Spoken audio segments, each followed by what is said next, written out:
guys. So thanks for tuning in to another episode of Drinks and Dogs. Thanks to our brothers, Jared Wolf, Tank Mosley for joining me. I appreciate you guys for coming in. The big thing for with Drinks and Dog is essentially it's meant to kind of bring in the community of dog trainers and just create this positive experience for everybody, and also show different perspectives in the dog training world, because we're all dog trainers. We all kind of do things a little bit different. So we have Tank Mosley. Sir, you are, I can't even count the certifications that I think you have when it comes to decoying.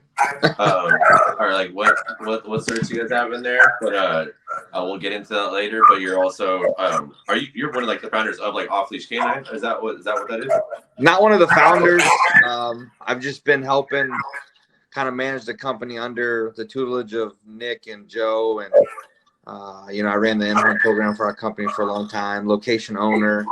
I've been the head trainer for the company now. Actually, we wrap up our 12th class that I've done Wednesday. So, and just dog shit picker upper. Yeah, that's the job, the glorious job of being a dog trainer in a dog training company. Then we got Jared, yeah, Wolfpack K9, you just opened up this year, PSA certified decoy, and then you're obviously trying to title Akuma, right? When he's 18 months. No, I'm probably gonna maybe show him in the fall. We'll see what happens. Nice. For the PDC, and I got a PDC on my previous dog, my pit bull. And Ty. Yeah. The man. That's like. I remember when we met him in like New York. I was like, Jared's like, well, he can't bite because his tail got hurt. And I was like, shit. And then fucking Jared was fucking for me too, because we were sitting there. I don't know if Tank's from the story, but we were sitting in Tom's place and we're doing the decoy seminar part of our workshop. He's like, I'm just gonna do obedience by you. And yeah, Ty here, who's literally just like vibrating like right next to me. And you're like, he's fine. He's not going to get you. I'm wearing this fucking paper thin comp suit because I knew I had so many dogs. And he sat up next to like one of the arms that didn't have a gauntlet on. I was like, well, this is going to fucking suck. Yeah, he bit really hard too. So that would have sucked. But that's pretty good around decoys as far as obedience goes. He was awesome. That was like one of my first like serious like experience with a bunch of like, or a few like, high level like PSA dogs and like sport dogs. That was pretty cool. So give us a rundown on Wolfpack K9. Wolfpack K9. We got a little bit of dog daycare here. We have day training, we have boarding, and then we have board and train as well. Nice. The protection stuff I don't really do much in here.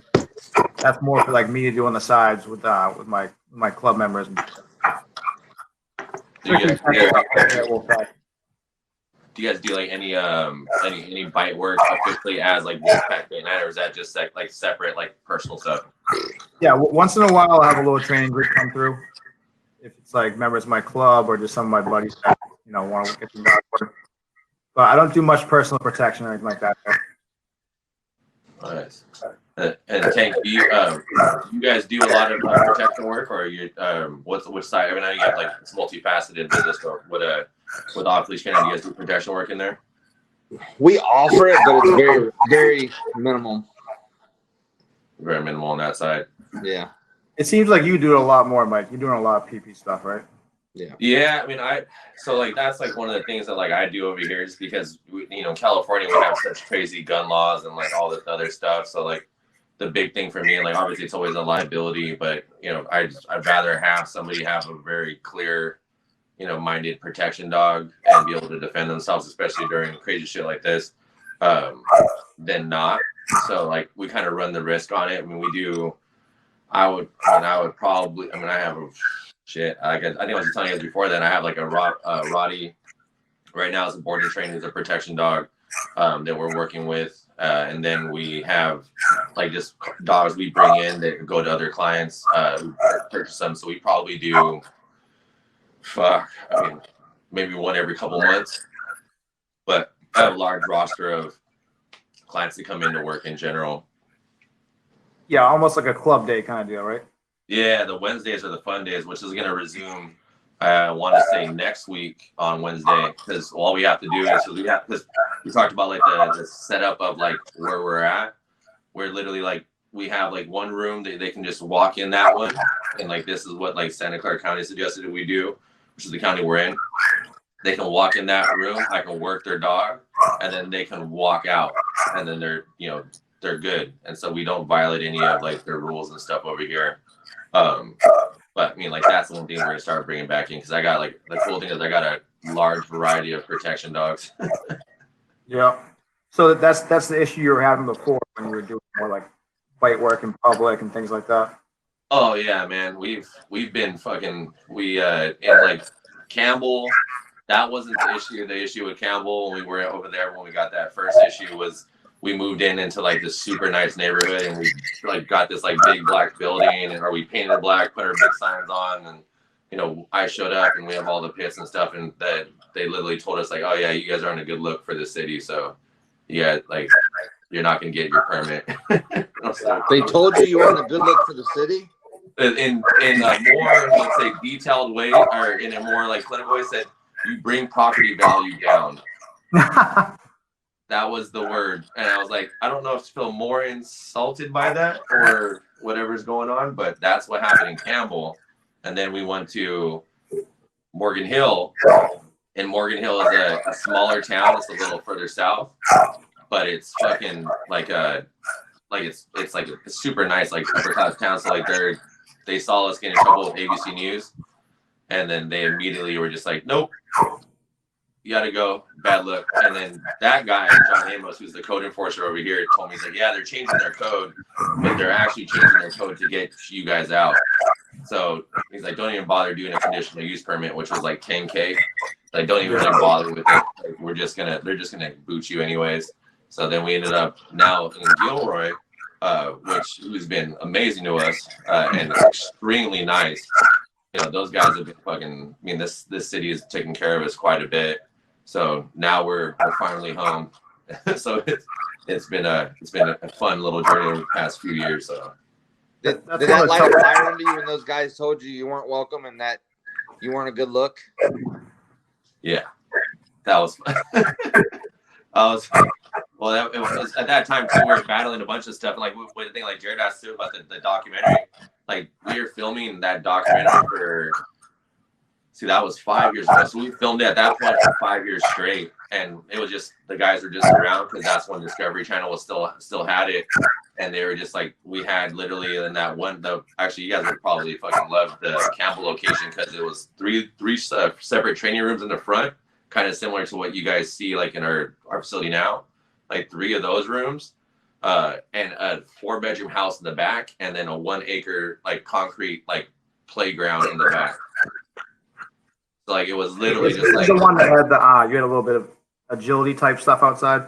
Yeah, that was the one like if you saw the like the room clearing stuff, or like it was probably like the most perfect property like I could ever like think about when it comes to like all the shit that we do, because we like had a kitchen in there, like constantly cooking and stuff like that, and we had just like we were working dogs in rooms, doing room clearing stuff. We had a kennel, like indoor kennel, AC.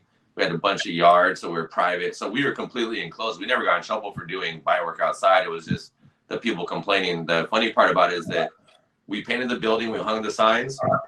We weren't even in there yet. And then we got a call from one of the Officer Jenkins, one animal control guys I still talk to. And he's like, hey, they're calling about dogs barking at your place. And I was like, there's no dogs there.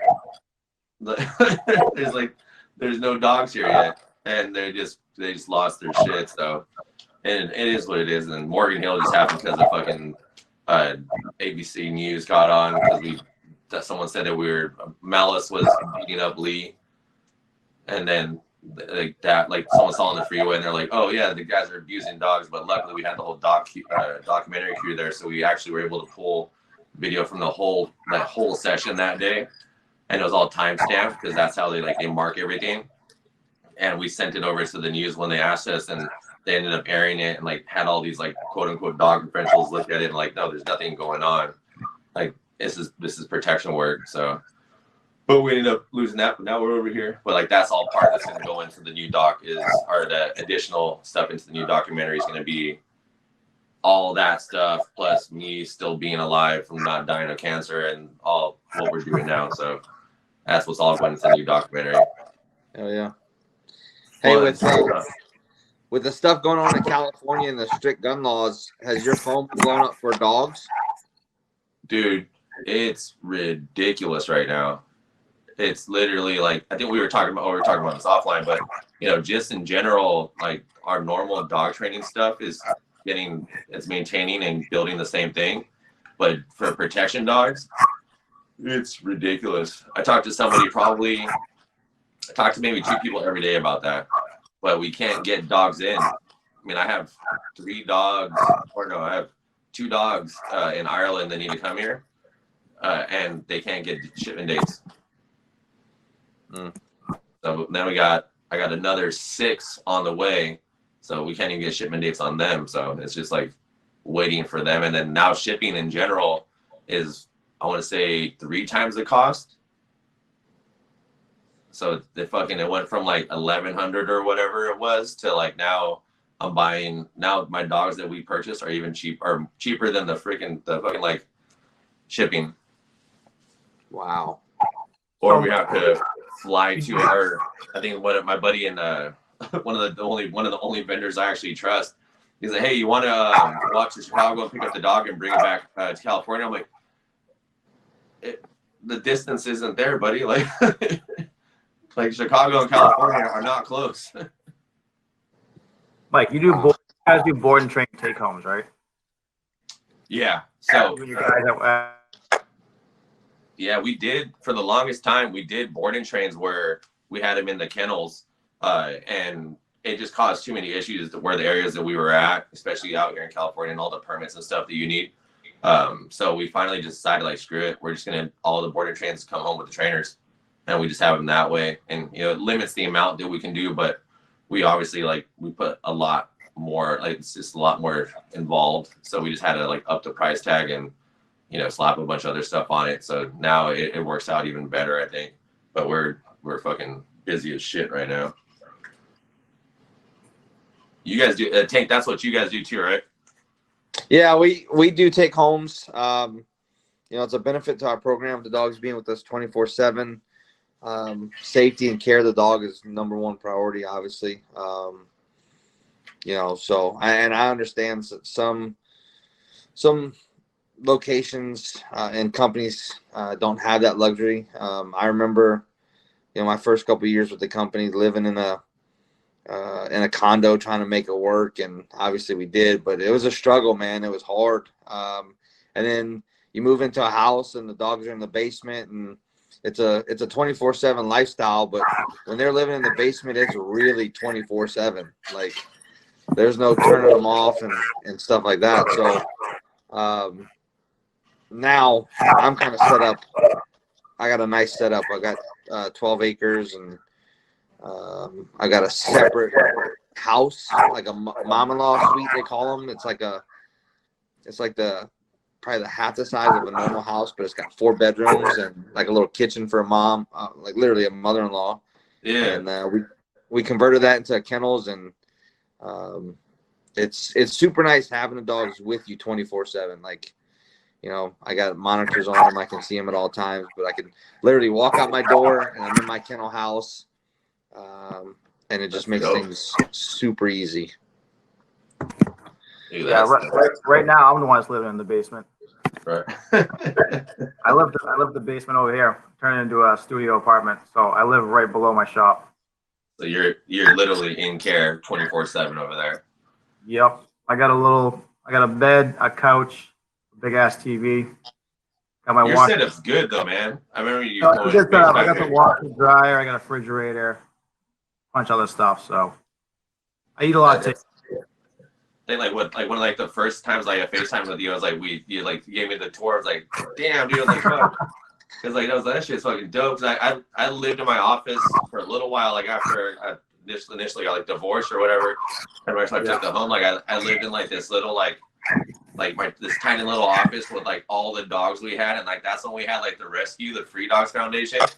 and it was they just started like I guess they just blew down a building next to us, so we had like a bunch of rats everywhere. And I'm just like fuck, I'm trying to fucking sleep. Dogs are barking because the rats are running. I'm like, we gotta move. Like, I just gotta fucking go. So like we ended up like I ended up having to tell Aaron, I was like, I'm gonna lose my fucking mind if I end up staying here any longer because it's dogs nonstop. But fucking I like your setup. Your setup's dope, man. That shit's sick. Yeah, it works. I can't hear anything from the kennel. So That's sick. It works out. The kennel's in the whole other side of the building. This place is pretty big. You have an outdoor side yard too, right? Yeah, I got it's not huge or anything, but it's decent sized. Get the dogs outside. We got a rail trail out back of here. You walk all the boarding dogs on. Nice. Behind that, we got a pretty decent sized field, which is where you see all those videos of me and Akuma doing obedience and whatnot. So this setup's pretty dope. And then the here is like one of the main roads, where I live, 28. So lucked out with this location. It was tough, with the planning board and everything. Like you were talking about earlier, one of the toughest things I think is, getting going is getting approved by the town, things like that. So you lucked out. Yeah. That's like is that an issue where you guys are at, Tank? Like with zoning and everything like that, with like the businesses and stuff? I wouldn't say it's difficult. I mean, it's definitely not super easy, but it's probably harder. It's probably harder to throw up a structure for the dogs than it is to actually get a kennel license. Oh, like permits, like building it and everything. Yeah. So I was, when I found this property, or when my realtor found this property, which she's a former client of mine, so she understood and had been, following me on social media and knew what we do, the ins and outs and stuff like that. So when she found it, like she knew she struck gold with this place. I mean, it's got a small pond in the back that's bean shaped. So during the summertime, we can get the dogs back there. It's got several different fields that are sectioned off and fenced off. So great place for recall and lure coursing and stuff like that. We got lucky when we found this place. But it's definitely a nice place to be at. That's for sure. That's dope, man. That's one of the things that I always wish, because living in Cali, it's always everything's so condensed and everything's a bunch of bullshit all the time, and everything's $1 billion for literally nothing and dealing with bullshit. That's we've even been talking about it. I remember we were gonna move out to. Well, I have a 5-year-old. I was gonna tell her, if I had full-time custody of my kid, I was like, I would get the fuck out of California immediately, because I mean, you guys know Andy Kruger. But yeah, I was talking to him. He's gonna be on the guest on this too, and then I was even talking to my buddy over at Mayday K9, and even him they have ponds in the back, all this other stuff, not a bunch of bullshit. Yeah, Andy Kruger, his spot is sick, man. Dude, it's so sick. The dog Oasis, right? Yeah. Oasis. Yeah, I was talking to him not too long ago. I'm like, I want to come out and visit, work some dogs. Where's he at? I think he's in Cleveland, right? Ohio. Yeah. Yep. I thought he was in Jersey. I was like, you're in Jersey. He's like, no. That shit looks like a 5-star freaking people resort. I want to go and hang out just a vacation there. I know. Yeah, it's nice. That'd be nice to have that back. That's what I told him when I first hit him up. I was like, dude, hey, can I come out and work some dogs and hang out over there and whatever like that? He's like, dude, come down. He's like, because I wanted some of my dogs I want to get some leg stuff on and I'll learn more of that. He's like, you just have to work the bicep dogs I want worked. I was like, fucking thumbs up, dude. It's like we don't have that shit over here. I think the closest thing I have to that here is Gold Coast. And they're 4 or 5 hours away, but that place is fucking working dog Disneyland. That place looks crazy, dude. There's nothing in the dog world that I've ever seen that has what they have as far as from the pictures. It's the best one I've ever seen. Dude, they have a fucking container that does their sound inoculation shit. They control with an iPad, and they have a container that some studio built for them to where if they push like, all right, flashbangs, it gives the percussion of the flashbang, the sound of it, and then they just add the light, so it's as close to the real thing as possible. Shut up. And the same thing with fucking gun like gunshots, all that other stuff. Like the container that they have for that is ridiculous. It's probably like gnarly as dude. Like, and obviously we're talking about it here, but they definitely pay me to promote this thing. But like, it's fucking, it's crazy as fuck. How'd you line up that breeding with?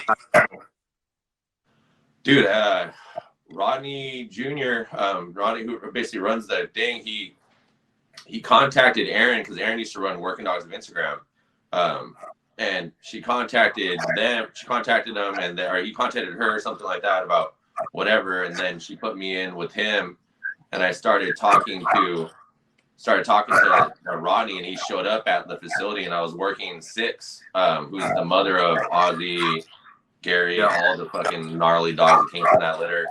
And we were working, and he was just like, I asked him what to do. I was like, well, because I didn't know that Hans had sold Devil yet, because I was asking Hans for like basically like some form like the semen or whatever for him. Yeah.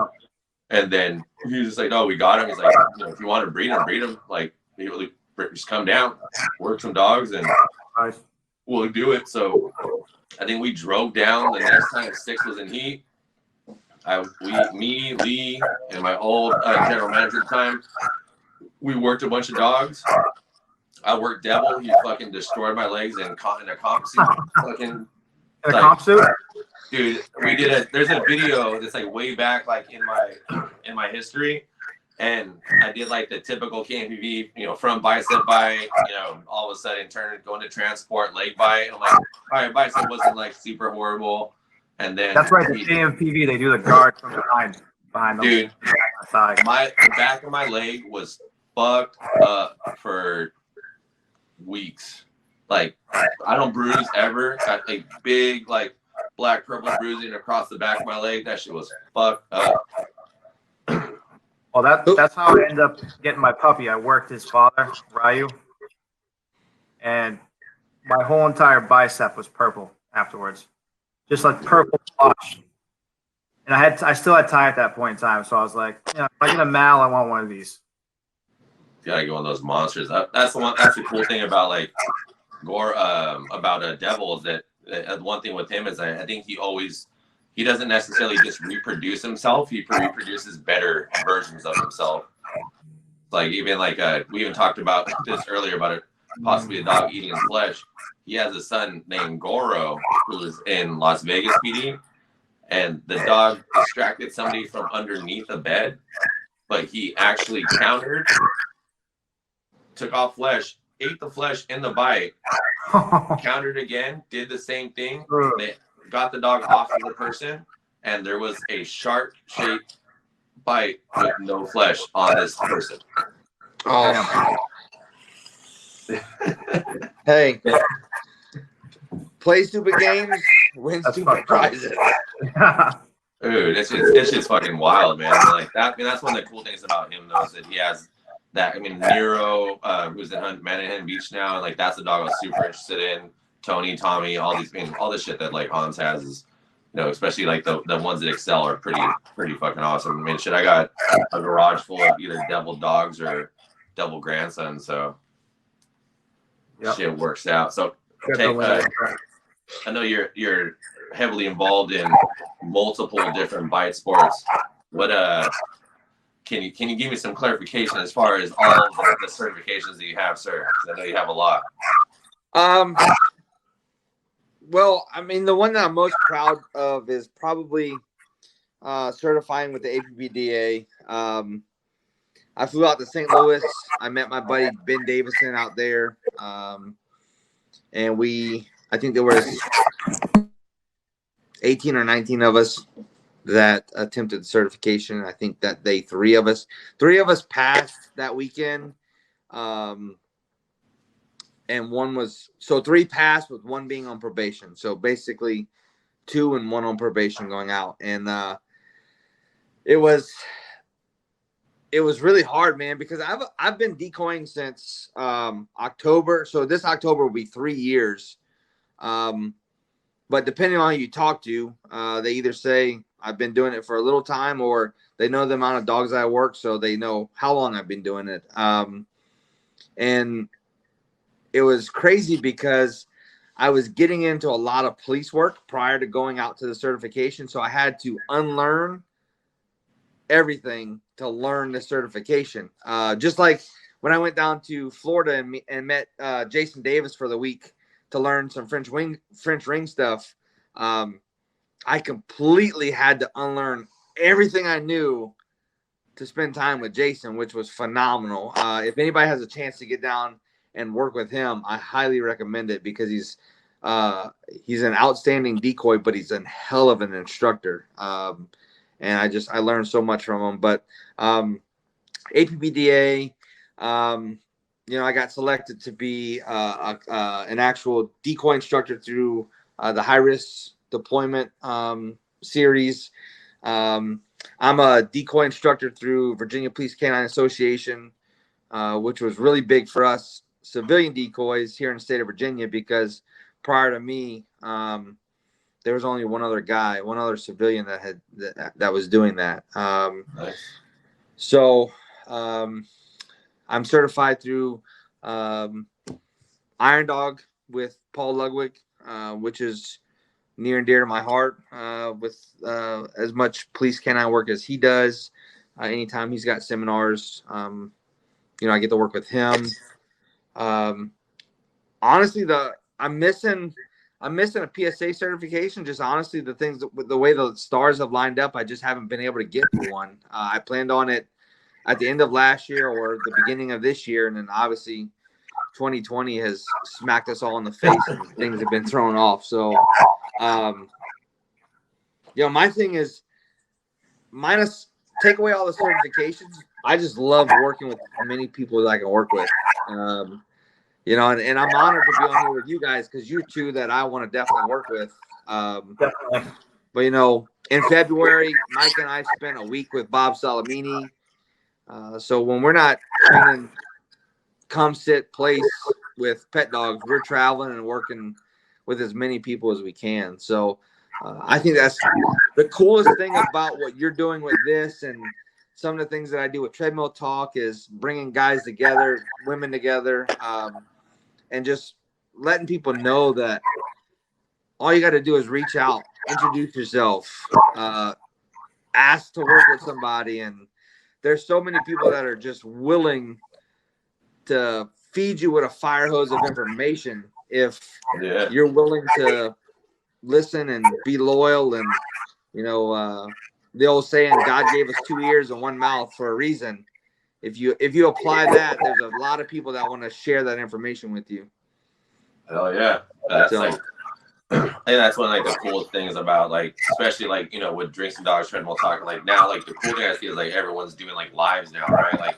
Everyone's on lives talking to people, and I think that's one of the coolest things I've seen in dog training recently, besides the development that we've been of progression of dog training in general, is that now dog trainers are actually talking to each other versus talking about each other. What? Ooh, that's deep. That's a good one. So I think that's one of the coolest. The networking through social media is definitely huge. Me and Mike got to work together and work some dogs one time. And he lives in California, and I'm out here in New Hampshire, southern New Hampshire. So just for us to work like that, and I love working with new people so I can get some new energy, some new tactics, steal a little bit of this, steal a little bit of that, like I talked about with you. I like watching different decoys work, so I can say, okay, I like the way, that looks pretty cool. I should, I want to try that out. Put that in my bag of tricks. Yep. So I love being around. I always have the martial arts kind of viewpoint. And Mike, I know you used to train too. Yeah. Taking all these different little things from different trainers just to make your own little style. So that's a big part of the way I train dogs and the way I decoy as well. Oh yeah. That's fucking. I think that's one of the coolest thought process to have in dog training is that I always tell my guys there's no perfect, it's only progression, that's only learning, that's only doing the same things even with us, like we've changed our style multiple times. Like now I got a bunch of new shit that I do with like in decoying. Like we've been working on with dogs, like just building up on that. So there's like tons of new things that we're adding to like the seminars that we're doing now. And then like now I'm starting to book as far as like just body movement. I'm teaching on Sunday. I'm doing a Zoom class for my buddies in Memphis about body movement, but I'm gonna treat it like a jiu-jitsu class as far as like when you're doing decoy work, like all the ground stuff. So I like that. I think like that's one of the coolest things about like just dog training in general, just continuous expansion of knowledge and understanding. Because shit, we only get better, you know. Yep, for sure. You went to Sean Edwards. You got, because he's in the jiu-jitsu. You got belted, right? Me or no? I did. I went through Sean Edwards. I think I was probably either the first or second series that he did. Man, let me tell you, that guy and his wife Janet are freaking phenomenal. Like, yeah, the ability. You talk about the ability to instruct. Like, people can talk about what they're doing, but it's different when they're instructing. And if somebody can instruct and they can teach a variety of people in an audience a similar understanding, and they can reach everybody that's listening. And when I went to that class, man, I left there with I was on cloud nine. I was like, man, I learned so much this weekend. And it's one of those guys where, you know, even after the course, you know, we can send videos to them and have them diagnose things or break it down. And I think he's back to doing those and actually doing some Brazilian jiu-jitsu as well. And it's a 1-2 punch with them, no pun intended. Like, you have Sean that can decoy his butt off. You have Janet that can just train her butt off. Like, you get the best of both worlds. Yeah, that's awesome. That's dope. That's really so I know he's a Deadpool decoy, right? Yeah. Yeah. And Janet's got she's got a PS. I'm not sure who owned it's the grandfather of my dog. I think Janet owned him too, I believe. And then she has my dog's uncle as well that has a PSA 3, I think. I think both those dogs have PSA 3. Yeah, I believe so. I think she's got 2 3s. Yeah, so so she's got two dogs in my dog's bloodline. But yeah, she's really, really good. Her dog Danny is my dog's father's brother. I didn't know that. That's interesting. Yeah. What lines are they at? What line? I say the funny, like, this is a funny conversation I have with everybody too, because everyone talks about like bloodlines and genetics and everything. But like, it's funny because like each sport has like their own specific bloodlines that they carry, like that they want and need for that. And like my first like exposure to like a dog who was like bred necessarily for PSA is one of Cass's dogs, John's dogs.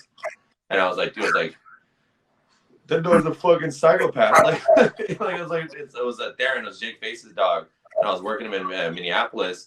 And I was like, dude, that motherfucker can go like all day long.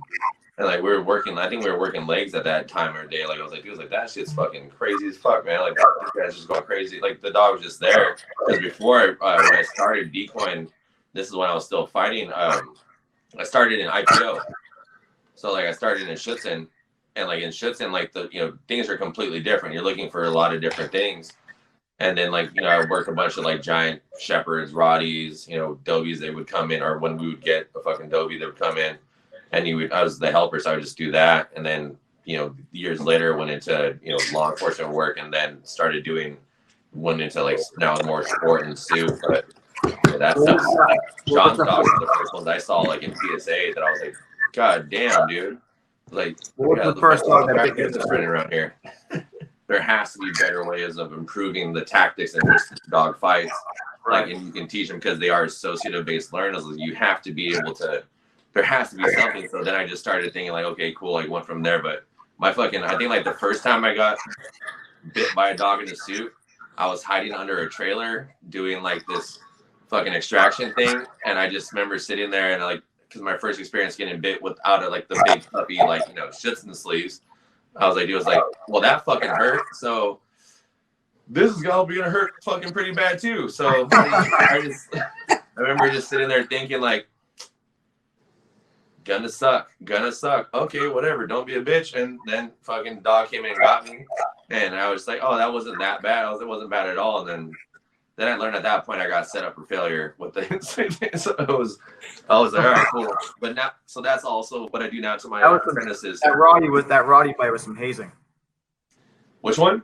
The Roddy bite was some hazing situation. Oh yeah, now that's why I fuck with all my apprentices. Every apprentice, and you can ask Matt and Lee about this. I put them through fucking hell. There's literally like, because that's one thing too. Like, one thing I'm grateful for that I did get that was that I was like, all right, I can do this. Let's keep going. And it just increased my willingness to want to do things more and want to get better at it and let's basically not be a bitch. So like, I started learning that way, and then I just kind of kept going, and that's why I do it to my guys now. I make sure my guys are ready to work, you know, no matter what day it is, no matter what they got to go, where they got to go. So I make sure that I don't make them do essentially live bites with leather gauntlets on, but with dogs who will break your arm. But I definitely put them through hell to make sure that they're ready to go. But that was fucking, I can't even imagine. That was shit. That was like, I'm 36 now. That was 15 years ago. Wow. Fucking, that was a long time, but it's lots has changed since then. What about you? What about you guys? What's the first bites you guys took? It was this PSA 3 dog, the guy I previously worked for, Steve Roberts. This dog Fosco. At that point, I wasn't really looking to like do any. I didn't even know what bite sports was. I was just a kennel tech, working kennels, just walking dogs and stuff like that. And I went into it with the mindset where I'm just gonna get bit by a dog. You know what I mean? I wasn't like, I'm gonna work this dog. It was like, this dog's gonna fuck me up. So the dog bit me, and he turned around, he was gonna send him back at me. I had the suit off already. Oh shit. Turned around like, oh, I'm good with this. Then I started getting into it with Ty, and I was like, you know, I'm gonna sit back and watch how decoys move for a little while before I get bit again. I wanted to see the mechanics of it so I could figure out, you know, what I'm supposed to be doing besides staying there just getting mauled. But he banged me up pretty good. I had a nice big strawberry on my bicep for a while. So I sat back for like 2 months, and I started getting working dogs from there. Nice. What about you, Tank? I can tell you the exact moment, the time, the dog, everything. So Joey Morris, he from Alpha K9 at the time, or Alpha Training Center at the time, from Georgia, came up, and he had sold a demo dog to one of my buddies, and he brought his personal dog, Dexter, which is a 91-pound, solid black,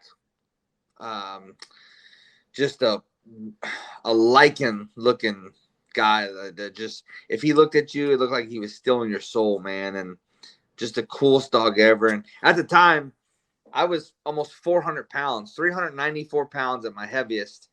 And he said, hey, you want to take a bite? And I'm like, you know what? It's probably good that I feel what could potentially happen. And I was so big that I couldn't even get the suit top. His biggest suit top buckled.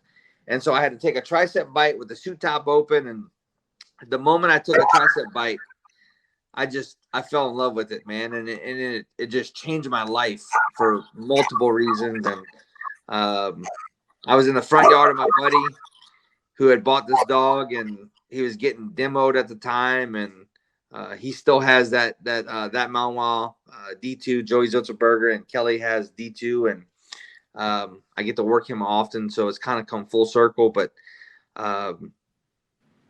I number one, I was embarrassed because I couldn't even fit into equipment, but I loved it so much. I said, you know what?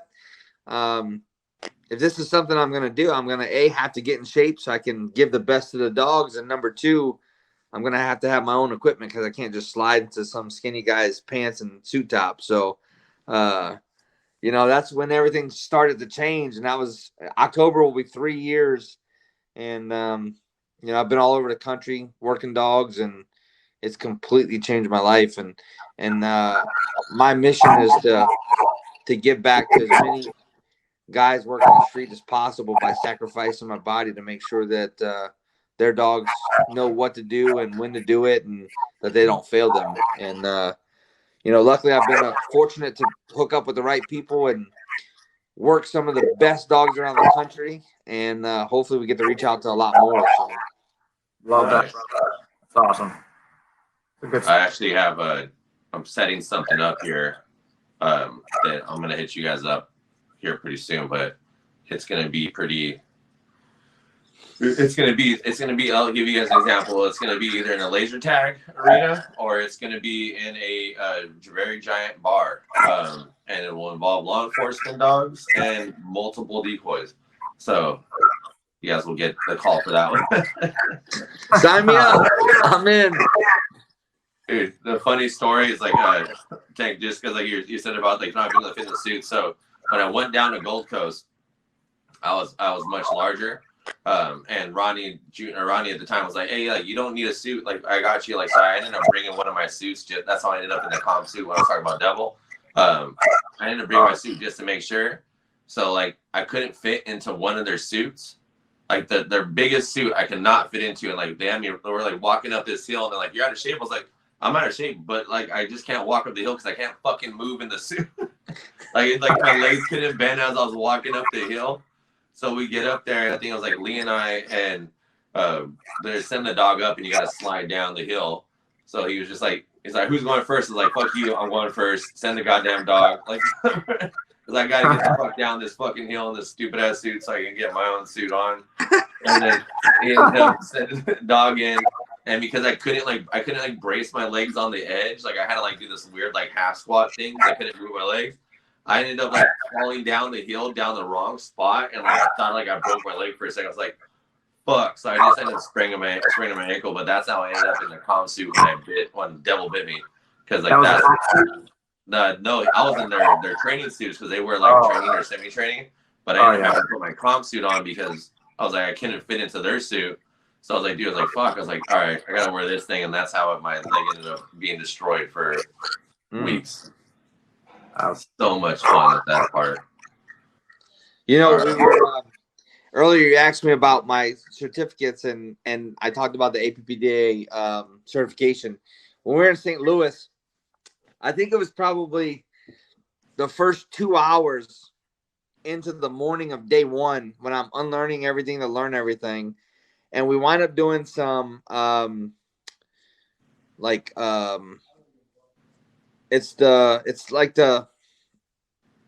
it's pretty much the dog's back tied. 3 guys walk up. The 4th guy comes from the center, and it's a hidden sleeve bite, and we wind up having this big pity on the back tie, and I'm taking a bite on this hidden sleeve, and it's one of the hidden sleeves that has the laces that come down the center, and I take the bite, and I push in so he can regrip, and when he does, his front canine goes right through the laces, and so I'm like, yep, he's in my skin, and the guys are like, you want him to take him off? I'm like, no, I need to finish this so I can get, you know, the amount of work that I need so that I understand what happened. So he wound up going into my forearm, and Ben, who I told you who met me out there, after the first day of training, we go to Walmart and we start buying all these stuff. So we go back to the hotel, and he doctors me up and pretty much put butterfly Band-Aids and super glue. So the whole next day when we insert, all I did was double gauntlet up, and we ran through the certification, and we wound up passing. But it was one of those things where it was like, man, you got to be kidding me. In the first 2 hours, really? And so everybody kept checking on me, and I'm like, listen, I'm good. Just let's roll with it. So that was one of those things where it's like, really? I think I messaged you about that. I think you posted like either you posted a picture or something like that, and I was like, I think I messaged you. Yeah. Like, you good? It's fucking Ozzy just went through Kevlar and then this new special fabric thing that we're working on. So that's been fun. I don't really use you're really setting the bar with the Ray Allen stuff. How's that going? Dude, so I actually have like a bunch of projects right now with them. We have a leather puppy sleeve that we're doing. And Matt's probably gonna kill me for saying this, but we just a new suit because Ozzy breaks through everything. He's broken Kevlar sleeves, he's punctured them. Syntec, he's punctured them. You name it, the fucking dog has gone through it within days, not months, like days. We have like a special fabric thing that's like stab and puncture proof. Got through that, and he's the other reason why we've developed the Primal K9 gauntlets through them. So we have those ones, which I think those are amazing. There's a upper body system. There's forearm, bicep, and then there's leg that's coming out next. So we have that system. And then if you look, or the last video I posted with Zilla, I'm working in the new clothing that we're gonna do for the Incog system because we did the Incog pouches, the one that goes in like your hoodie and your pocket. So we did that, but we're gonna turn that into a clothing line. And this is actually the first time I think I'm talking about it live on here. Is that it's actually going to be its own dog training clothing line that's going to be hitting our basically compartments throughout the clothing that allows people, especially people who do sport or just want to practice on like generalization and proofing of behavior, to wear something that they're going to wear every single day. So you don't have to wear a skirt or a freaking vest or just an apron. Like you can just wear cool clothing that you can. Yeah. No, you sent me the pictures. I can't wait for that to come out. And it looks good. It's sick, man. So I have the t-shirts. I think they're going to be done today. The prototypes, and then I just proofed the last set. So that's going out to Ray Allen tomorrow or tonight. And then I have a bunch of other. There's a lot of little secret projects coming on right now, but we're trying to. My goal, especially even with like Drinks and Dogs that I was mentioning, my goal is to kind of progress, help the industry progress a little bit, and help other people out and make sure that they're having the stuff that they need for training. So that's gonna be the cool. And that shit, I'm wearing one like the fucking the shorts that we're designing right now. Nice. But yeah, no, there's the Ray Allen stuff's gonna be cool, man. My pockets always have dog food lined with them. Always. My pouches, my hoodies. Yep. I'll wear like a fanny pack. Sometimes sometimes it's too hot for a vest. You know what I mean? So if you just have, nice. Yeah, I mean the skirt or a vest can get really hot. So hell yeah. I got tank tops on the way too. I have some sitting downstairs. Nice. But yeah, no, we're working on a lot. I really like the shout out to Matt Wilson. But once he contacted me a couple years back, the first project we worked on was the suit. So Jared, you actually saw prototype 1 of that suit in New York, and I put that suit through fucking hell. Like I literally worked. That was the yellow and black suit, right? Yep. Fucking worked every day in that suit. Went to New York 5 days after I got that suit. Either Reese or Pharaoh punctured the suit. Yeah. And could have been either one of those guys. Dude, and then I went to after that I went to Colorado to Ray Allen, worked the suit in the snow, and then I was in Memphis, and then I came home, worked the suit, and then I actually had to leave the fucking suit in Colorado because the inside of the suit was just completely gone from like how much shit we've done in it. But that was also when we were working on the original prototype of the Primal K9 gauntlets, which is like 2 years ago. Wow. Because that's when I saw you, right? Like 2 years ago, I think. Yeah, about 2 years ago. Yeah, so like that's right then when we started doing that. Yeah, it was about 2 years ago. So we've been that Ray Allen suit. We've fucking that's. I have P1, P2, and P3 because we've done all 3 of them, and like the last one that we've had, dude, I put those suits through the fucking ringer. They've seen everything, especially, and that's like the cool thing. Like take what you're saying about APPDA. When I went to Memphis, that's like a huge thing there for them. So like that was like when I was working dogs in like that suits, like they don't have like the foundation bites that like I teach or that like I'm always typically used to as far as like, you know, presentation. So learning their presentation, and I talked to Ty Narrow, and Ty's gonna be on the Drinks and Dogs as well. Nice. Probably like next month or something. But I was like talking to like those guys and like talking about foundation bites, and that was like one of the funnier things. Like when I was wearing that, I think it was either the black and yellow suit or no, it was the prototype 2 suit, which was still the same thinness. And I got he's like, all right, this is the presentation that they give. And a hand dropped, right hand came up, and then the dog took fucking thigh, and I didn't have any leg gauntlets on, and it was a bully dog. I was like, you. Yeah. I was talking about that the other day with Josh about how the pits they're pinchy as hell. Dude. They're pinchy as hell the way their mouth is. So I'd rather feel like my arm's gonna break or my bone's gonna break versus you're ripping my skin off. Yeah. Yeah. Yeah. The pinch is the worst. That's how Ty bit. Nice. You got scars all over my buddy's arm. You get the pitties that will pinch, the mouths that will swallow you, and you got the band dogs like from the Misfit guys out here in Maryland that will they're eating your entire body. I've never worked their dogs. I've seen them. Let me tell you, look, I've got scars on the inside of my underarm from where their entire, like just the entire shoulder is in their mouth, and they're 100 pounds.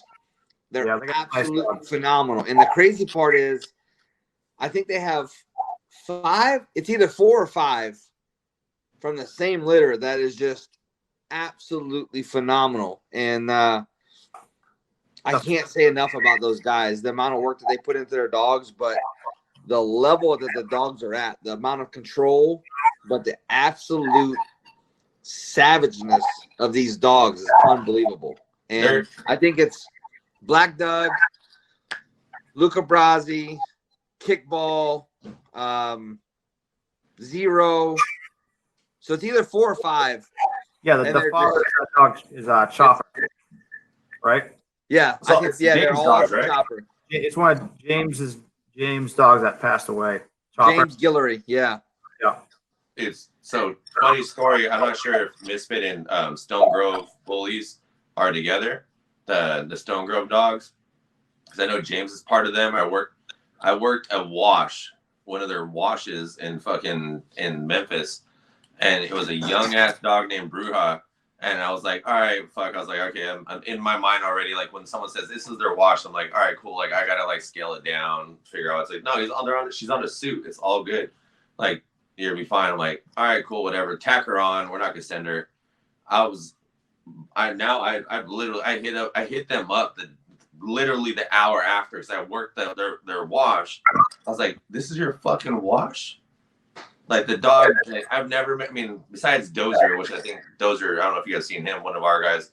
I've never seen a bully of that capability of crushing, digging full grips, trying to essentially like just engulf your whole arm with their mouth.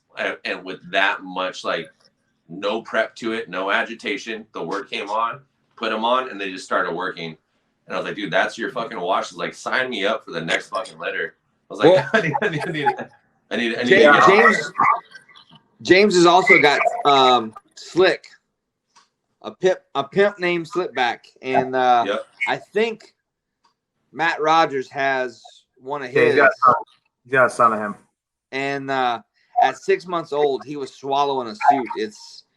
It's gonna be a nice dog to watch grow up, and it's even Slick. Man, Slick is fun to work, and you talk about trying to hurt you, like nice. It's incredible. I'm gonna be looking for a PSA pit bull probably in about a year. I'm gonna go round 2 with the pit bulls. Nice. So is there any pitties in PSA right now? There's a couple. Well, Hazel, I know. I worked her. Who is it? She's in LA, but I don't know of anyone else. Oh yeah. Hazel, right? Yeah, she looks like a nice dog. She's gone, dude. He's up there with he's with Advanced K9, right? Yeah, I think Alicia, she's out there. Yep. Oh yeah, that looks like a nice dog.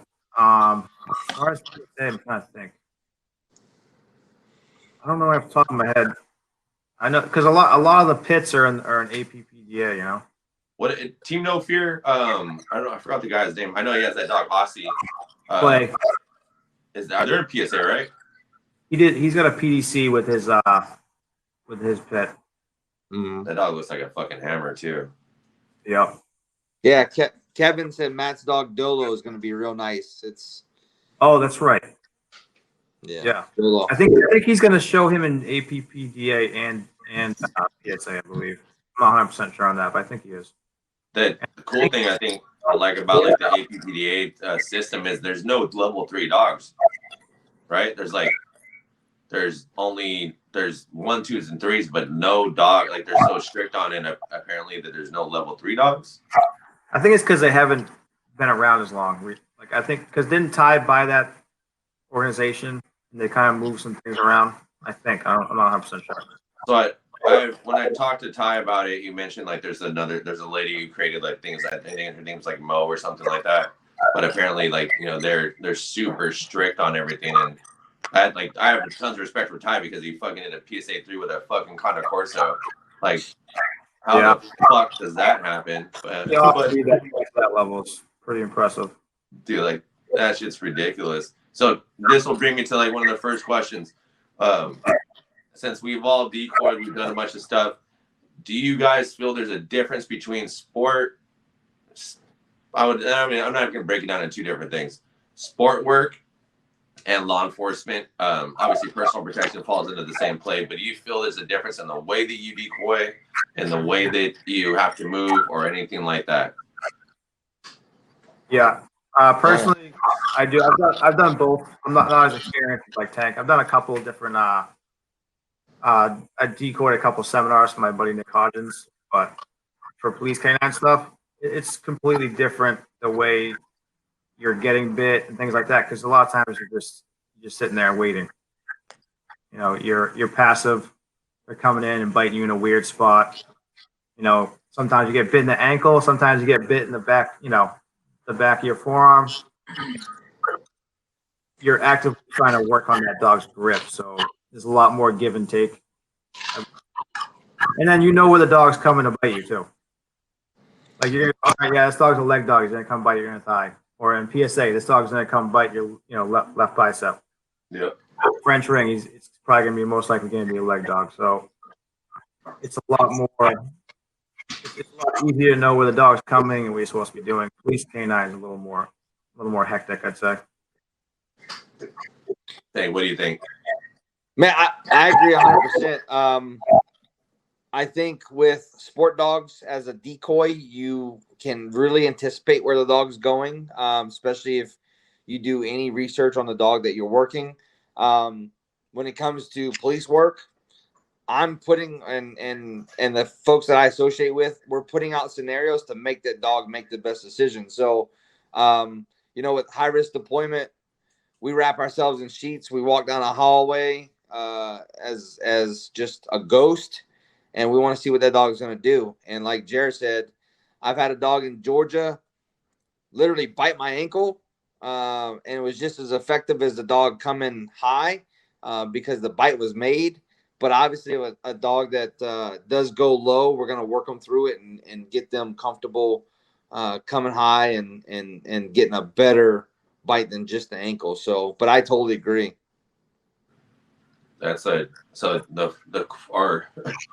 the funny part, like as far as like what I do is because I'm not certified in any sport at the moment, and I probably will never be able to considering what we have going on workload wise. But the cool thing like that we do, and like this is the stuff like I talk to my guys is like you got to be that hybrid decoy. So like we do, foundation bites. So learning how to catch the legs and making sure the dog understands how to catch the legs and like in the proper areas based on like, their level of spine and like make sure they're hitting the right spots, how to catch the bicep, how to catch the forearm. But in that way, like, I know like at least like my dogs that we send out where we'll catch these places no matter what's going on. or no matter what's happening, or what if there's a tarp on them or anything like that. So we've been doing that stuff. But I mean, like that's like the question we get all the time. Like, what do you feel the differences between sport decoying and fucking decoying for real life stuff? I'm like, I don't know. I mean, I just decoyed to build dogs so they can do that shit later. So it's like, and be better at it. Like, I was like, if someone raises their arm, they're gonna do a PSA catch. Boom, fine. They're gonna drop their arm, and they dip a shoulder. Cool, they get that. Like APBD, or like, oh, they're gonna try to move their leg. They're gonna catch upper high thigh, so they can get some more center mass. For ring. Like, that's cool. Let's get them there. So it's just like I haven't worked a trial in fucking 15 years, so I don't even like that. Like my guys are both PSA certified decoys now, Matt and Lee. And they're getting ready to do it to there. So I mean, like they're used to like our style. I always tell them like when you go into the trial field, it's a little different. Like you gotta go in there and try to run the dog. It's a lot different. Yeah, and that's the style that's different for us. Is like because we're so used to building, switching into freaking trial and testing. Like that's just a whole different mindset. Yeah, you gotta get like pumped up and run the dog off the field. Some decoys have a hard time making the switch. You kind of go into training mode. You know what I mean? But you gotta kind of flip the switch and do your best job to try and test that dog. Yeah, you definitely have the mindset of. You definitely have to have the mindset of, what are you working that day? Are you a trial decoy or are you a training decoy? And even with all the guys that I've interviewed on my talks that I do, you can definitely tell the ones that have a very clear understanding of the difference and the ones that struggle a little bit going in between the two and differentiating between the two. But I think that good decoys are awesome. The decoys that can differentiate between the two are amazing. Yep. Definitely. You got to be able to have that clear understanding. What the task at hand is. My relationship with our Dutch Shepherd Aussie now has completely changed because now we are into we're fighting now, motherfucker. Like, how many dogs do you have personally, Mike? Too many. I have 8. Still your pits, right? Yeah, I got 8. I got my girl has. So I don't handle Aussie at all. I don't touch him. Like he hangs out in the house. Like we're cool. Like I'll pet him. Like do whatever. But I do no OB with them. Like we're good. But then we have Cerberus. We have Lucy, who's Aussie's sister. We have Zilla, who's Aussie's son. We have Set, who just came from Larocmo. And then we have our 2 pitties. So I think we have 7 actually. So we have, and then Marilyn, who's like my 14-year-old pitty that we rescued a while ago, and then or adopted a while ago. And then we have Bibbs, who's Aaron's 14-year-old pitty that we adopted a while ago. So we got a little bit of our hands full. But Cyrus Mal, right? Which one? Is that a Malinois, Cyrus? Cerberus, yeah, he's that psycho that I posted on my page earlier and then on Facebook that did the muzzle work and I saw that. That was nice. That dog's fucking lunatic. Dude, that dog, he's so chill. Like I mean, as you guys know, like working dogs, they're not most of them aren't pets. Like when it comes to like how interacting with family life and fucking, with everything else. So like I have Ivy and fucking there's more. So like I have like Ivy like with him and like he's super high line, like crazy with his shit. So fucking like he's one of the only dogs I know that will get to that level of civil and like forward aggression. Besides Malice, who was his one of his brothers that we sold to, that he's actually in Arizona now, and still be that chill with kids, like that level of chillness. And like I was like, you probably should be on the streets like finding bad guys, but you're here, so this is gonna be the rest of our life together. Yeah, nice. My Mal's friendly as hell. Kuma, he's still young. He's a pup. He's only a year old, but he's very social. But he's one of the more serious ones I feel like in the litter when it comes to work. Like when he's on. Yeah, he even used to try and bite me. Dude, that's fucking. That's like it's So I got fucking so we have Zilla, who is an Aussie son, and that's the dog I posted like on our business page. Like easy 13 months, and he has pretty good obedience for his age, and like definitely a lot of intent on there. When he bites, and he'll bite pretty much anything in the suit, but that dog has zero forward aggression when it comes to like civil shit. Like everything like he's so social that it's annoying to me. Like he's just like, I want to be your friend. I want to be your friend. Like I'm like, dude, I was like, I don't want you, like stop. Stop doing that. But we did muzzle work yesterday and he excelled in it, so hopefully that changes up. Yeah, that's kind of how Warhammer is like he's a social butterfly. He thinks he's a kitty cat. When I take him to class with me to train trainers, like he's like pushing himself against the trainers, and he'll bite their ass off. Like yesterday, I put them all in a suit because they wanted to, and I let them get their first bite from them. And one of the things we do is whenever we're done work, we'll take the equipment off and we'll tell them just like, hey, we're done. And they love on him and do all that stuff. But that's kind of the role he has, as far as being that social is kind of to show the trainees that come to our program what good solid genetics can do to a dog or do for a dog. But as he's maturing, we're definitely going to step up the civil work, and we'll see how it goes. But he's a cool ass dog, man. Like he's taught me so much that if he retired tomorrow with nothing, I wouldn't give a shit because he taught me so much that it is what it is. Hell yeah. How old is he, Tank? He's 3. He's 3. So where's he from? He's from Robert Camps, over in Holland. Oh shit, yeah. Yeah, he's his dad is actually Tank, from Robert Camps, and him and Joey Morris were partners at the time when I got Hammer, which was formerly Claude, which is fitting to him because he's got these big goofy ass paws. But I've had him since he was 8 months old, and like I said, he's taught me a lot. He's helped me a lot, and we failed a PDC last year. Michael was gonna show him, and she backed out at the last second, so I showed him, and we failed, and we learned a lot, and that's all that matters, man. Like all that matters, man. That's all it is. Learning Each process. dog you're gonna have is gonna teach you a lot. He's never had a corrective tool on him. He's been my experiment dog. Nice. And I've had him off leash in DC. He helps me rehabilitate dogs. He's super confident. He's still derpy as hell. And he's one of those dogs. Like I'll never get another dog like him, but I'll be proud of the dog that he is. Yeah. So I think if he's from Camps, and him and Cerberus are probably related. Because Camps, Puck, who came from him, is Cerberus' mom, and then I think Thunder is Cerberus' dad. So like those are, they're from Camps. Oh shit! Oh, that's cool. Yeah, that's pretty cool. I thought you were talking about the derpiness, but we're talking about like legit genetic, like legit. Yeah, they might be like legitimately related. No, fucking shit. Zilla.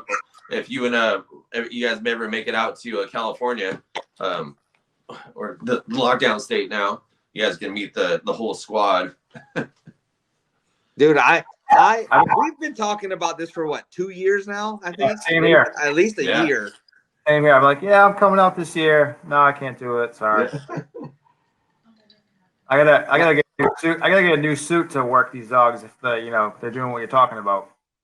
Right now, Mike is over here in the corner, like, tell them we're coming. Tell them we're coming. Tell them we're coming. Yes, we're coming. You guys are more than welcome to be here. As she just got freaking back from Arizona last week, working with Bob underneath his tutelage. But yeah, I mean we're looking forward to the day that I get to work with both of you guys. Hell yeah, man! Once we re-announce, because we're gonna redo our 7-year, and we're gonna actually I'm gonna do my decoy camp in July out here. The one I'm gonna do it. I think I have something planned in Memphis coming up or in the works, and then we're gonna do our 7-year probably towards the end of the year. But every year that we do our anniversary parties, we always have like we invite everybody, and like 2 days before we do just this private training with like just different decoys, and they bring their dogs, we bring our dogs out, and we just have a good time. I mean, last year was a pretty cool turnout, and like this year, well, before fucking COVID, this year was supposed to be pretty gnarly too. So it'll be you can meet some of our assholes here. I got a question for you guys, because I like throwing the spotlight on people that stay humble and stay in their lanes. And I've got one that I love being around him, and I love watching him work, and I love his dog. And I'm going to ask you guys first a quick question. Who do you look up to that has amazing work ethic, that produces amazing or solid dogs, and that just kind of flies under the radar? Do you have somebody in mind? You mean flies under the radar in what way? Like as far as like social media, marketing themselves, things like that. Like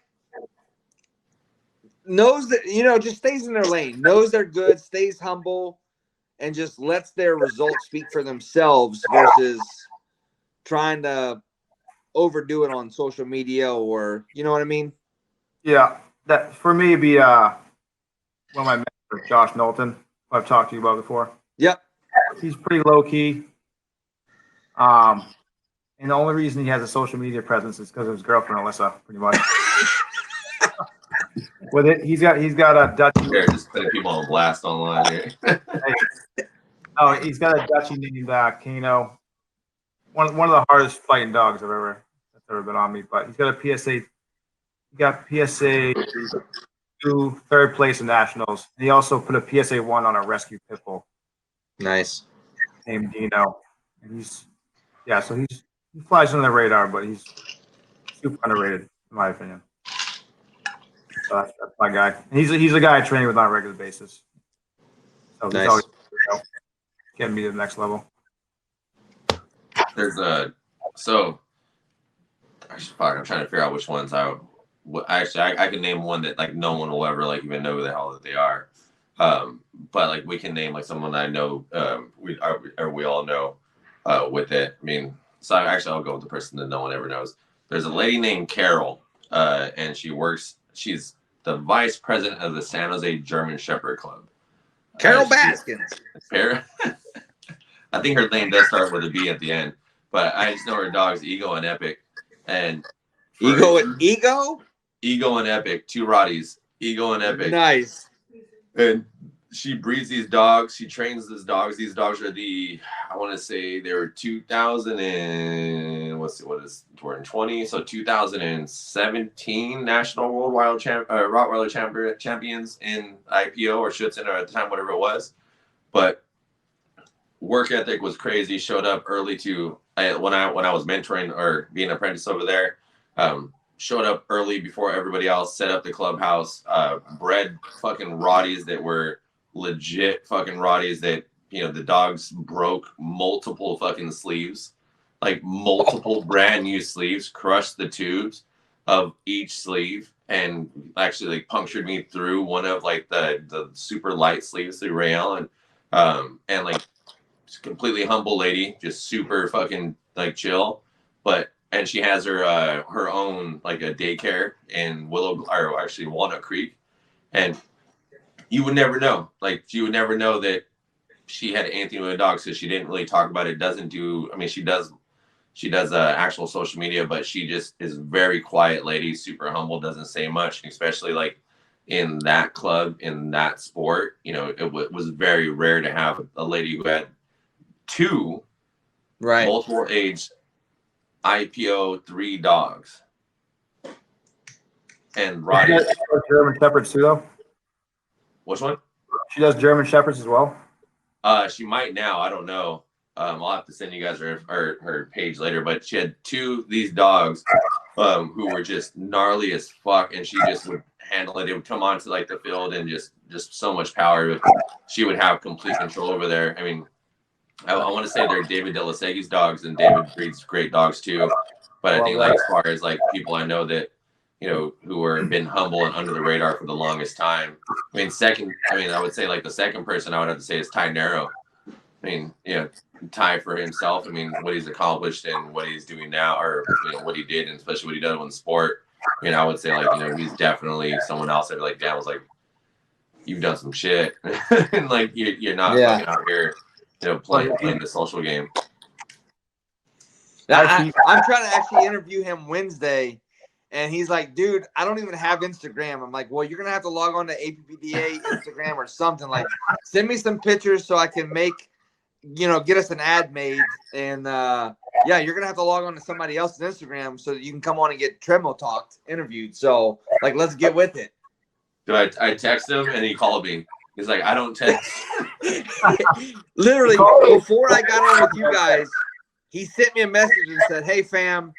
I don't text, so call me so we can get this worked out. Like, I don't text. And I'm like, all right, I'll call you. That is facts with Tyner. Man, I got two. My first one would have to be Steven with 203 K9. He's got a dog named Jax. I'm pretty sure it's either, as he would say, backyard bred or rescued. I'm not sure, like no BRN, nothing like that. And he's done phenomenal things with this dog. I got to work it in the regionals of APPDA last year with probably the craziest call-off aside from the French ring call-off that circulated the social media last year. His call off in the regional or in the championships was amazing. But he's done so much with this dog. The dog's thrown some great pups. The dude works his butt off and literally just like he'll let you know that he's working, but he's not. He stays in his own lane, if you will. So Steven would be my first, and then Justin Brooks with Boss K9. So he's got a badass dog with Hennessy, and that's one of my it's one of my favorite pitties to work. And he can Justin in Chicago, he's my dude, and he flies under the radar. Like, I wish he had a bigger. He's trying. Don't get me wrong. He's trying to have a bigger social media presence, which he definitely deserves. But he definitely flies under the radar. He travels the country to show Hennessy. Like, I've seen him at Charlie Randolph's events in South Carolina. I've seen him at the Misfit Mayhem in Maryland. Like, the dude put some miles on his Ford showing his dog. And it's awesome to watch him work. It's awesome to watch the relationship he has with this dog. And in fact, I took a picture at St. Louis because that's where I met him at when we're certifying. He showed up with Hennessy in this red Ford, and Hennessy was sitting in the back window with his arm out the window, just like looking out the truck, like, just say it. And just a badass dog, man, and a cool ass dude, and just so much respect for those guys for what they do and the amount of work that they put in. There's a lot of people that talk about the grind, but those guys are the ones that are doing it. You know what I mean? Oh, definitely. I actually met him. I met him at APPDA trial when I took Ty. And Ty, I didn't even make it on the field. Ty tried to bite the fucking judge right away. And Jared's over here. Don't worry, he won't bite you when you're in the suit when we're doing obedience. Yeah. Don't worry about it, bro. You're good. He's not gonna bite you. It's all good. You don't need no gauntlets. You're good. He was having an on day with you. He's having an off day. You know, I was having a hard time gaining control over him. That was my biggest issue. I built him up way too high in bite work. Trying to get that control. Like it was hit or miss. One day you do phenomenal. Next day he doesn't give a shit what I say. He's trying to fight everything in sight. So, but he's a dog. That's the reason why Akuma is looking as good as he is because of my hippo. That's one of the cool things I like about doing all the stuff that like I like having the dogs that I have and everything like that we have because I have like little experiments I do with each individual one and like kind of like see what works throughout the rest of them. And even like dude, like decoying, like dude. Hey, we're number 4 of Drinks and Dogs, right? Yep, and we have 321 people online. Have you had anybody get up and go pee off their front porch in the middle of an interview? Nesbeth. Not off the porch, but definitely took. We call this the Nesbeth. Dude, let's see. All right, we got questions here. Oh, we've been on for a while now. What time is it? It's like we've been on for an hour and a half total. Or hour 23 minutes.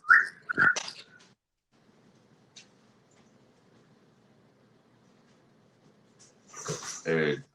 All right, so I got questions. Yeah. There you go. So this is something that apply to both all 3 of us, really. Nice shorts, Tank.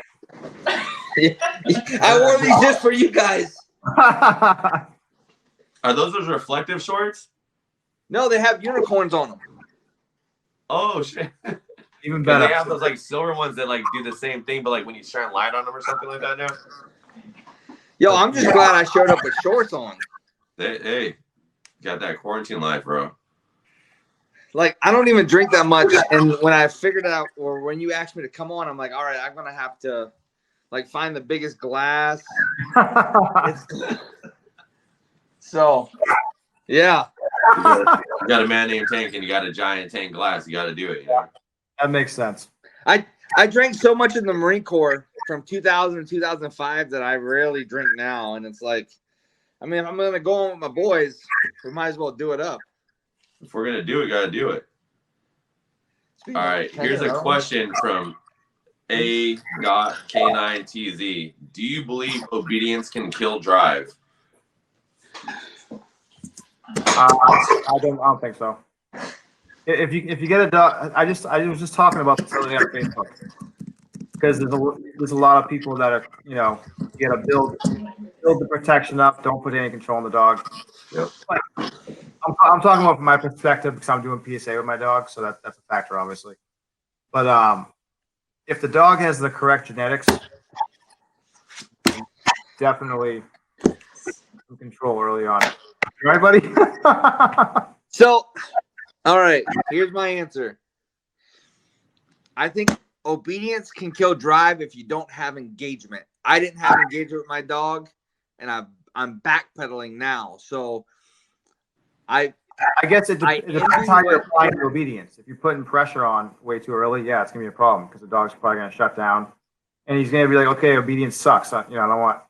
If you're using compulsion, things like that. If you're using engagement, you tap into his food drive and his prey drive and his willingness to want to play with you, you shouldn't have a problem. That's gonna build his drive up if you're playing with a dog the right way and things like that. That's a big thing I focused on with Akuma. Getting his obedience going, making sure he is actively pushing me to want to work before I even give him any type of reward or any type of command. He has to be in my face, barking at me, telling me, hey, I want to fucking work. Yep. So if you're not doing that, we're not going to even start. I was talking to you about this. Yep. That was a big thing.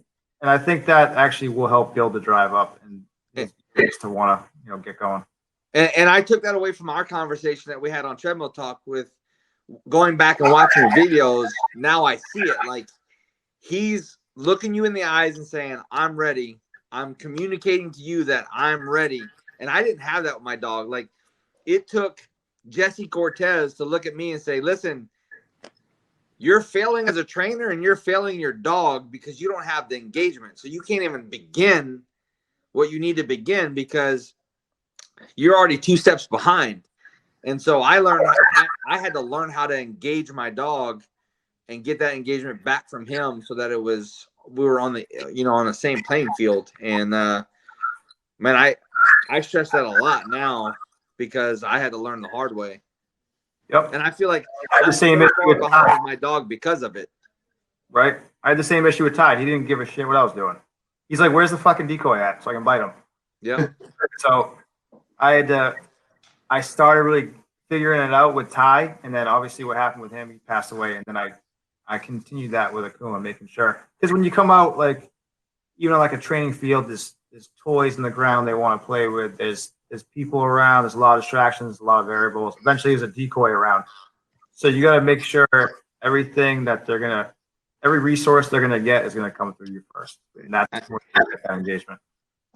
I preach to my clients that they have to be a HVR, a higher value reward, than anything else. And then I'm not even practicing when I'm preaching. I'm like, what the hell? Yeah, It happens, man. It's you gotta make sure so a lot of people talk about you're supposed to be the reward. For me, I'm like, the reward is the fact that I'm a source of play and fun, and I have food rewards. I have some tug and some play. I can toss a ball real quick. So essentially, I am the reward because all the rewards are shooting out of me, which is getting the dog activated. So that's the thought process I have behind it. Because the bottom line is, if I'm not producing a reward at some point in time, the dog's not going to be doing all this shit he's doing for a little pat on the back. You know what I mean? So I got to make sure he understands that. All this fun's through me. So in essence, I turn to the reward at that point in time. That's my thought on it. Yeah, we do. So like what we preach to everybody, or what we talk to everybody about is that, every meal essentially comes from you, right? So like with Zilla and like Lucy and like the other dogs I have, they only know food coming from me. Like that's how they live. So engagement's like the big thing. Like they understand, like, oh, I engage with this guy over here. He tugs with me. He feeds me. He does the stuff. I don't give a fuck about anybody else. Like it's all good. Like I'm just right here. It's like the video that we posted yesterday was literally like the third time that dog's ever been in front of another decoy, like in the suit. And it's like I try to keep our shit as raw as possible, just to keep our transparency with everything.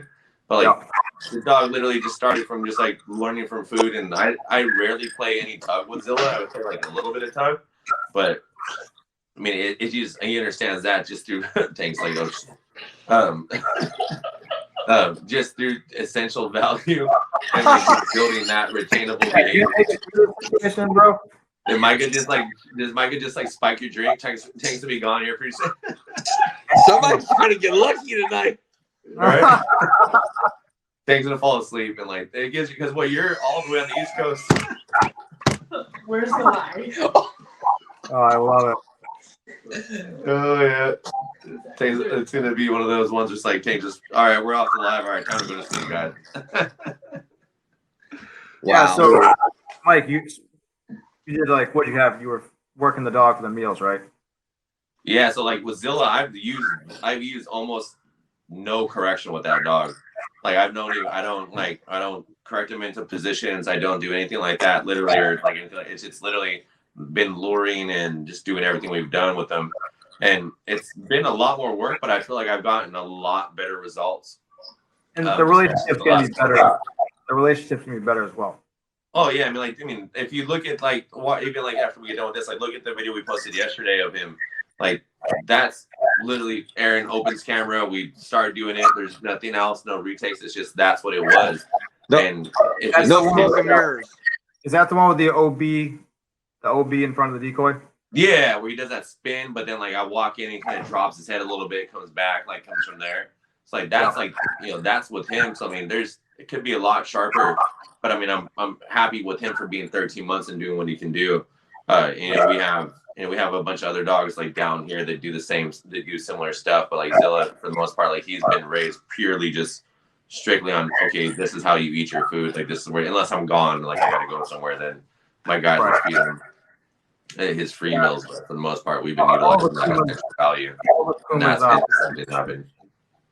All Kuma's foundation with food. It's all food work. Dude, I love it, man. I feel like that's even like getting into the pet side, I feel like that's like one of the things that most people are missing is that once the dog understands like, oh, hey, like I only eat from you. Yep. And I have to work for that. Fucking game changer mind wise. Mm-hmm. And we've seen it now. I mean, shit. I don't know, years now, just with dealing with dogs who want to, eat people, like literally, they're crazy. Because that's how I started with behavioral cases. And once I started dealing with dogs that no one wanted to deal with, that's how we started, the foundation of what we have now. Because people like, all right, euthanize that dog. He's gonna bite somebody. Do this. He's gonna bite somebody. Like, just whatever. Give him up. So like that's how I started my foundation, was dealing with that stuff. So learning how to deal with teaching dogs not how to bite, and then utilizing the martial arts aspect to teach dogs how to bite and teach it properly. That's what built Primal K9. Oh yeah.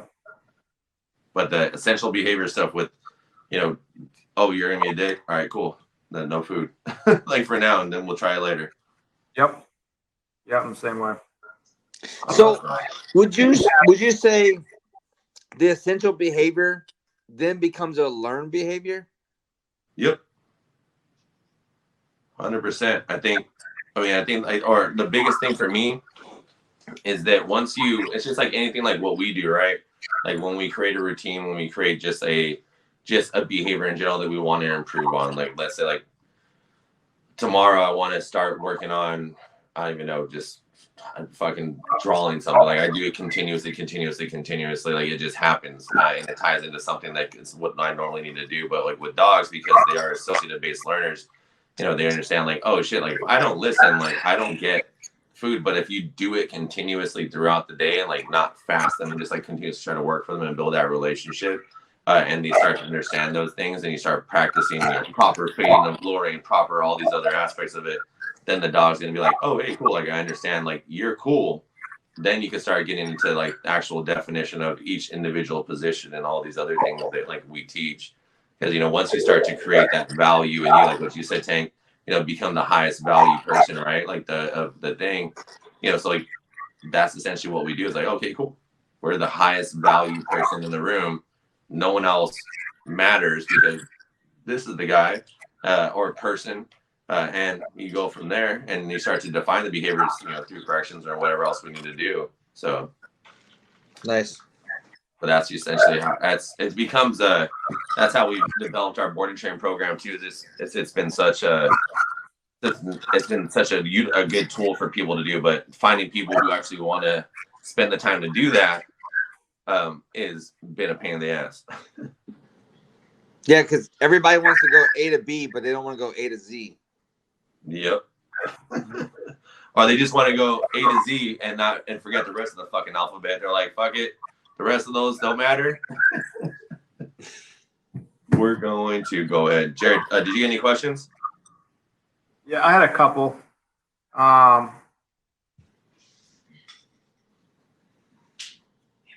Okay. Do you think mouths should be owned by the general public, i.e. non-sport dog, non-police, or military? Big Tank, up to you. This one's you go first on this one.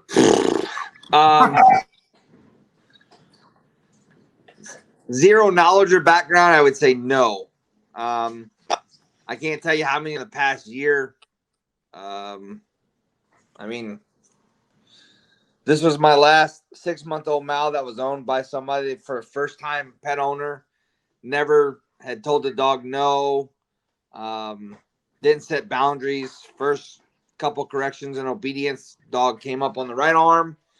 Thought it was a fluke. Couple more corrections, dog came up on the left arm. I think if they're not willing to put in the time and effort and energy to be the appropriate owner, then I would say no. Love it or hate it, I think it is what it is, because with the right dog in the wrong hands, it could be detrimental. with the right dog in the right hands, it could be amazing. So my answer is, I don't think Mal's should be available to just the open public without restrictions. Yep. I 100% agree with that. That's like the big thing, like especially dealing with like, being like me selling like PPD dogs and like doing all this stuff like that. It's like you have to make sure they're going to the same place, or like just people like even now, like Mals are becoming pit bulls like in California. Yeah. I mean, literally, like I deal with that. Dude, it's like I rescued this Malinois. I'm like, and it's a fucking 4-month-old Malinois. I'm like, well, what? Hold on, back up. They say I rescued this Malinois. Yep. Or Malinois. Malinois, yeah. Or Malinois is the other one that I get called about. Malinois. They go, isn't that the Malamute? Yeah. I got this Malamute over here. They got this Malamute. But we get that. I mean, that call happens all the time, and we see it constantly. And people like are like, "Oh, I watched the movie Max, and I want this." And I'm like, "Oh, I use." Or the one thing that I love is because I have a lot of dogs, so everyone's like, "Well, Mike, you have 8 dogs or whatever, 7 dogs." I'm like, I'm also a fucking dog trainer that's been doing this for a really fucking long time, and still come to my house on a daily basis and watch how they're managed and they're worked. Before I got onto this, I put our German Shepherd on the slat mill. I put Hammer on the slat mill. Thanos got worked for his food. Like, aside from us being tired from being up early this morning, we managed all of our dogs on top of the dogs that I had to work in the board and train. So, like, come to the house and see what it's like to have some high drive dogs around. That's the one thing, like, because we're going to be breeding Aussie next year. And so the one qualification I told everybody, I was like, oh, if you want an Aussie puppy, you have to get bit by him. Like, dude, I love that. Like, that's like the one qualification. I was like, you want it? You want one of his? Like, get bit by him. Make sure you know your sign up. Micah's got her arm up. I'm like, no, put your arm down. Yeah. Make sure you know what you sign up for. That's all. I mean, because you got to know, like, they're not puppies, they're not pets, and like especially when we do our breeding program, they're not a pet dog. We breed them for specific reasons, and like that's why we have them there. But in the vast majority, especially what I've seen out here, like in Cali, and this it changes too when you go to like different states. Like every time I've been out to like New York, I've been out to Memphis, I've been out to Virginia, or because we used to have a facility in Smyrna, Virginia. And like our Georgia, I believe, and that was like one of the things. Like we were over there a bunch, and like it's like people understand differently there versus like out here, where everyone just like gung ho, like, oh, I got like this Malinois, never had a dog, or Malinois. I've had this Malinois. I never had a dog before. I'm like, fucking great. No, I got a couple clients that they got a Malinois as their first dog, and it's kind of rough go. It's fun stuff. All right, let's get another question out. I gotta pull a tank. All right. Now, I mean, we do give credit where they're putting in the time, effort, and energy. I mean, that's a bonus, but still, it's not an appropriate first dog ownership, if you will. I agree. Yeah, I do have one. Actually, his daughter saw the movie Max, and he got a Malinois named Max now. But I'll give him a lot of credit because he's put the time and work in. Yeah. When his teeth at people at like 6 months old. And now he's doing a lot better. Can't trust him with a stranger, but he put a lot of work in with him. So, all right, Tank. I got another question. This is from one of my Instagram followers. Do you feel like being a decoy contributes to your skills as a pet owner? Like being able to read a dog and things like that. Absolutely, 1,000%. Being able to read behavior, body language, just pictures in general. Like, yes, being able to decoy can definitely make you understand dog behavior differently and read dogs better for sure. Mike, the question was, does decoying help you be able to basically be a pet trainer better by, reading body language, things like that? Oh yeah, 1000%. I mean, you have to be able to see the opposite side of it. Like you have to see the the building of the bite and understanding and reading, reading the dog, showing the picture, seeing how they adapt, seeing how they adjust, watching how they feel in the bite, how they go from there, what, looking at defense, looking at prey, looking at what, building more fight into the dog, and 100%. I don't know if I told you guys, but I started whenever I started 20 years ago in this stuff, I was doing I was only positive reinforcement because I was in rescue. I know that. I was only positive reinforcement because I was in rescue, but I didn't know anything else. And then I went into Schutzen and it was completely fucking different. I was like, fucking just no food, plot, seats, everything was just fucking I was like, holy shit, what the fuck is going on? And I started trying to. I was like, okay, there has to be something here, so I need to learn what's going on and see what's happening here. So I ended up learning that style. I was like, okay, cool. It's so that works particularly for these individual dogs, but because I saw the vast spectrum on the other side, and then shout out to Working Out Dry Goods. Shane's got a collar on out. Are we getting ready for the night? Is that what's happening right now? I just looked over to Micah. Micah's like, oh, she's like, we're about to fuck around and find out. Shout out Working Dog. I have the same color, but different color somewhere around. Dude, I still gotta buy some of those things. I gotta buy one for Cerberus. So this is fucking high drive asshole. Oh, dude, that's this is for our shepherd, and then which shout out to Micah. She actually certified him as a narcotics patrol dog. She went through a 10-week course last year as a civilian, and got Hades certified in narcotics tracking and article searches. And then of course Hammer has this one. But listen, they don't pay me anything. I paid for these, but these are actually nice freaking collars, man. They're 2 inches wide. You can do some agitation work with them. Nice. One of my clients got me one of those. Fuck around and find out. It's tan. They're nice. Yeah. Shout out to Working Dog Dry Goods. Yeah. Yep. So they look badass too. They're clean. Hank, and, what you do? They just look good. Malinois. I think they're sick. Hank. Yeah. What's Micah doing with her Malinois? Man, Velociraptor. So she's gonna do French ring with them. It's tough because in Virginia we don't have French ring clubs, so it's her travel Malinois. She just spent a week out in Arizona with Bob and Erica. I mean, if you're gonna pick somebody to do French ring with, it's either Jason or Bob. This is a dog off of one of our local working dogs. Actually, the one that laid my face open. I can't really talk too much about him, but Dad has some really good genetics. Has got a couple very nice street bites.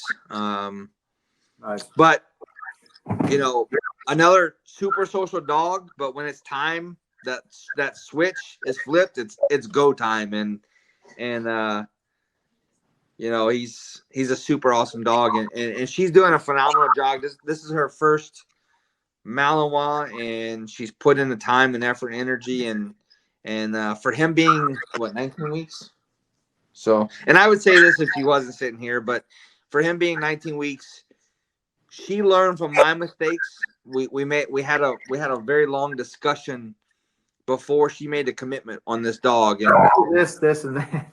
yeah, engagement was number one, and I told her every meal has to come from you. He's gotta want to work for you, and she's got that. I'm pretty envious of what she's got, and the videos look really good. I I haven't given him a single bite since we've got him because I wanted to see how he did with Bob. And when he spent a week with them, I mean, they're 3 days in and they're doing handler protection, and he's crushing it. Like, you know, stick hits, stick attack, you know, all that stuff. The progression in a couple of days is just phenomenal. So we've got some pretty good instructions on what we need to be working on to the next time she gets to see him. You know, we're very fortunate to have the mentorship that we have and the friends that we have that have the ability to send texts and reach out the way that, you know, the whole community should be. Like you said in the beginning, where instead of talking about each other, we have the ability to reach out to each other and get some great feedback versus, you know, the saltiness of you might be better than me, so let me tell you the wrong thing. You know, but you gotta deal with dog world.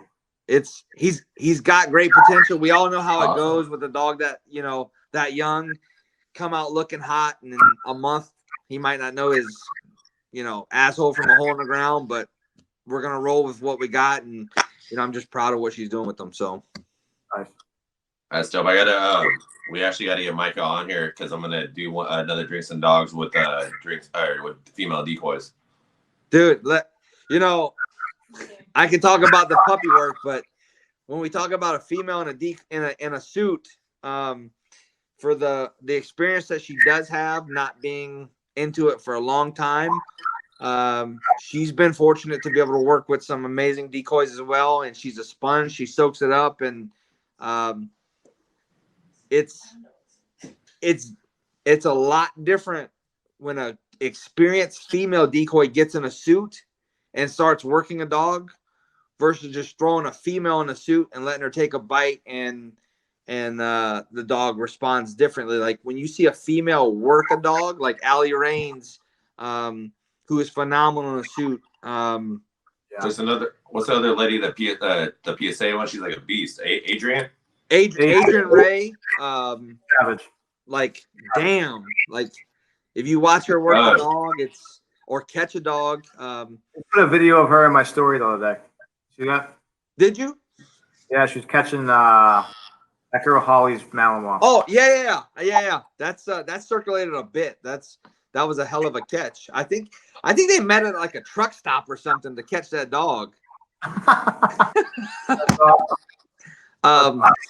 But you know, it's Micah doesn't get in the suit to look cute and to get likes. Like, she's fucking working dogs. I mean, she's got some serious street dogs that she's caught and worked. And at the end of the day, the handlers come up and shake her hand and give her a coin and say, "Hey, thanks for working my dog." And that says a lot. And if you're a female decoy out there and you're getting those results, freaking kudos to you. Here, I'll have a drink for you. So cheers to that. Oh yeah.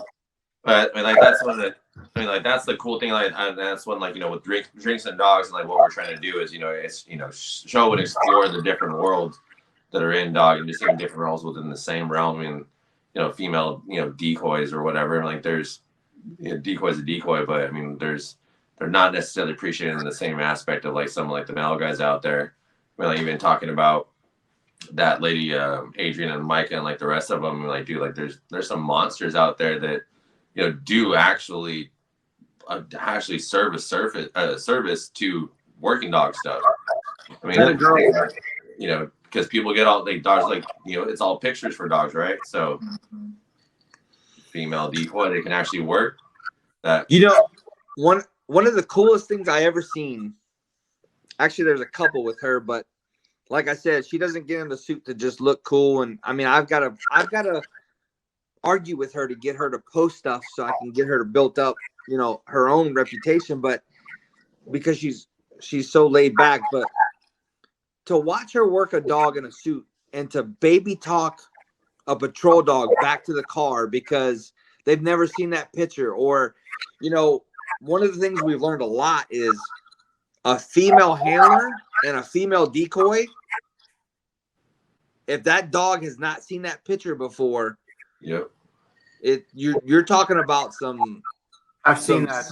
serious learning curves. And those pictures need to be shown to that dog, and it's important. And I've watched her walk some pretty serious street dogs back to the car, because in my mind, I think they think it's mom, because mom hangs out at the house and they baby talk the dog, and or the pheromones that, or I don't know if it's pheromones legitimately, but there's different smells and there's different actions that a woman puts off. Yep. And when she does put that in the suit and that dog starts to look funny, and then she starts putting a little heat on the dog, we've seen some, we've seen some game changers. So yeah, that's just important.